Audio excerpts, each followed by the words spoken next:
Namaskar. Today once again we are going to study about his first flight. So ये मेरा conjunction होता है जो यूज़ करते हैं पास्ट इवेंट को रिलेट करने के लिए. सो इसलिए कुछ हुआ होगा पास्ट में, इसलिए he is my subject bent V2 and his head is the object of this sentence. इसलिए उसने अपना सर नीचे की ओर झुकाया. एंड कंजंक्शन होता है run away back. Run away back, back मेरा एडवर्ब हो रहा है, बैक मेरा एडवर्ब है और इस रन को मॉडिफाई करवा रहा है, इस वर्ब को. ये मेरा फ्रेजल वर्ब है, रन अवे. वापस दौड़ करके चला गया. और इस सेंटेंस का, ये तो वर्ब है और इसका सब्जेक्ट कौन है, सेम है, तो एंड कंजंक्शन है, जोड़ रहा है, दो सेंटेंस को जोड़ रहा है और इसका भी सब्जेक्ट सेम है. ही रन अवे बैक टू मेरा डायरेक्शन बता रहा है, द लिटिल होल. होल मेरा नाउन है, इसको ये मॉडिफाई करवा रहा है छोटे से छेद की तरफ. वो फिर से वापस दौड़ के चला गया और इसका पोजीशन बता रहा है, होल का पोजीशन बता रहा है कि क्या है, अंडर द लेज.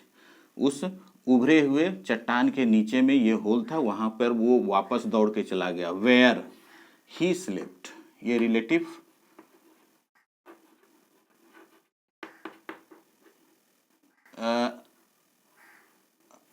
ये पार्ट मेरा है सबऑर्डिनेट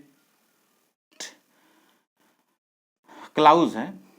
ये सबऑर्डिनेट रिलेटिव क्लाउज है, सॉरी सबऑर्डिनेट है, ये रिलेटिव क्लाउज है और रिलेटिव क्लाउज इस लेज के बारे में बताया जा रहा है. वेयर ही स्लेप्ट, जहां उसने सोया. तो ये मेरा इस सब्जेक्ट है और ये V2 है, जहां उसने सोया. एट नाइट, रात में. इवन वैन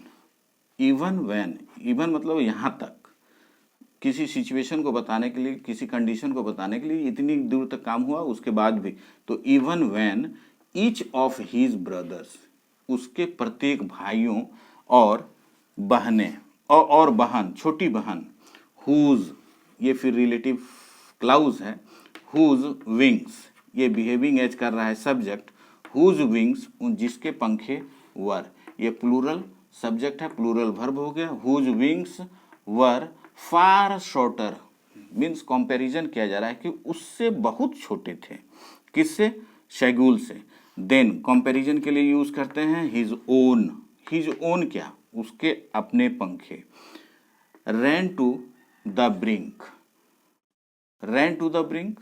अब ये एडिशनल इंफॉर्मेशन है, ये पार्ट जो है हमारा एडिशनल इंफॉर्मेशन है. ठीक है, अगर हम इसको पढ़ें, when each of his brother and sister ran to the brink, यहां से होगा. ये पार्ट जो है एडिशनल इंफॉर्मेशन दे रहा है इस सिस्टर के बारे में.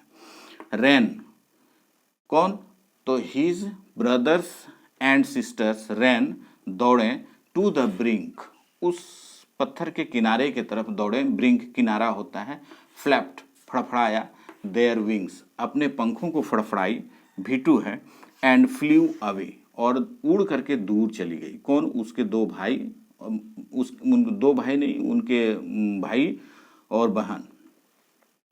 Run away, he failed to master up courage to take that plunge which appeared to him so desperate. ये सेंटेंस यहाँ पे खत्म हो रहा है.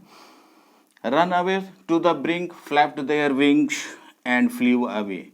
ही, इवन ही, यहाँ तक कि उस समय भी वह अब साहस जुटाने में असफल था जब उसके भाई और बहनें, बहन जिसके पंख उससे भी छोटे थे, रन, दौड़े. To the brink, flapped their wings and flew away. इस तरह से है. ये मेरा डिपेंडेंट क्लाउज है, ये मेरा डिपेंडेंट क्लाउज है. और यहाँ पर यहाँ ही failed to muster of his courage to take that plunge, ये मेरा मेन क्लाउज है, यानी कि इंडिपेंडेंट क्लाउज है. ये मेन क्लाउज का बिहेव कर रहा है। विच अपियर्ड मतलब कौन सा, प्लंग, छलांग, ये रिलेटिव क्लाउज है जो इसके लिए यूज किया जा रहा है। Plunge which appeared to him, जो उसको प्रतीत हुआ, सो डिस्परेट, काफी बेचैन करने वाला। डिस्परेट मेरा एडजेक्टिव है, सो मेरा एडवर्ब होगा जो एडजेक्टिव को मॉडिफाई कराएगा। जो छलांग, विच इसका एंसीडेंट प्लंग है। Which desperate to him so which appeared to him so desperate, जो उसको काफी बेचैन करने वाला लगा। His father and mother, conjunction दोनों नाउन, हैड कम आ चुके थे, हैड कम अराउंड उसके आसपास आ चुके थे, और यहाँ पर सिमुल्टेनियस एक्शन हो रहा है। हैड कम ये तो आ ही चुके थे, और ये बता रहा है कि कॉलिंग टू हिम उसको पुकार रहे थे, कॉलिंग टू हिम उसको पुकार रहे थे। ये कॉलिंग टू हिम उसको पुकार रहे थे श्रीली काफी तीखी आवाज में, अप ब्रीडिंग हिम और उसको स्कॉल्ड कर, उसके दोस्त को, अप ब्रीडिंग मतलब होता है किसी के दोस्त को फाइंड आउट करना और उसको स्कॉल्ड करना। अप ब्रीडिंग हिम उसको डांट रहे थे, थ्रेटनिंग धमका रहे थे, टू लेट छोड़ देंगे, हिम उसे, स्टार्व भूखा छोड़ देंगे, ऑन हिज लेज उसके अपने लेज में उसको भूखा छोड़ देंगे। अनलेस कंजंक्शन है और ये सबऑर्डिनेट कंजंक्शन होता है, यहाँ से है सबऑर्डिनेट क्लाउज।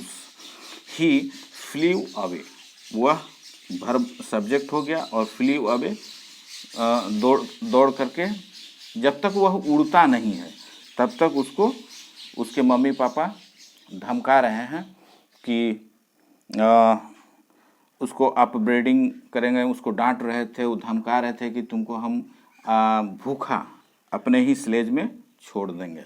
बट लेकिन, फॉर कॉन्ट्रास्ट दे रहा है, for the life of him अपने जीवन के लिए, ही कुड नॉट मूव वो मूव नहीं कर सकता। ये वर्ब है, ये फ्रेज है, for the life of him अपने जीवन के लिए, और ये फ्रेज जो है इस मूव को, एडवर्बियल फ्रेज है, मूव को मॉडिफाई करवा रहा है।